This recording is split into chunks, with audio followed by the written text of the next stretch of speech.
wawazifumu lero ndabwera ndi trending news yokhuzana ndi mnyamata uyu. Nkhani imene inachitika pa 20 April mu chaka cha 2026. Mnyamata ameneyu adapha mtsikana amene anali neba wake. Mnyamatayu amachokera ku South Africa komweko ku Mpumalanga. Anali ndi mtsikana amene anali mnzake neba wake. Amacheza kwambiri china chilichonse amapangira limodzi. Mtsikanayo anali wa zaka 30. Adawawa adamupha mtsikana uja kumudula khosi, kumudulaso manja ndi cholinga choti akagulitse zimenezi kwa Manigeria. Atamaliza kumudula mtsikana uja adatenga thupi lake adakalitaya mutchire. Ndiye mmayi wina amene amapita kutchire kuja kokatola nkhuni adaona thupi lija, zotsatira zake adayitana anthu amuzi. Anthu amuzi adafika, polisi idafika, polisi idayamba kupanga kafukufuku.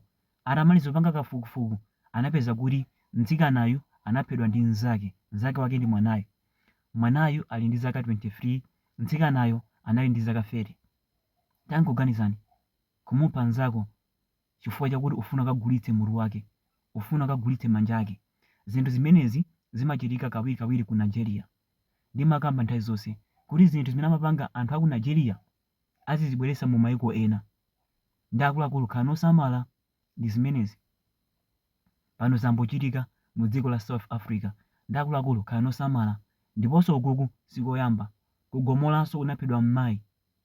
Mwana wake anamudula khosi. Ndi cholinga choti akagulitse khosi lija kwa Manigeria.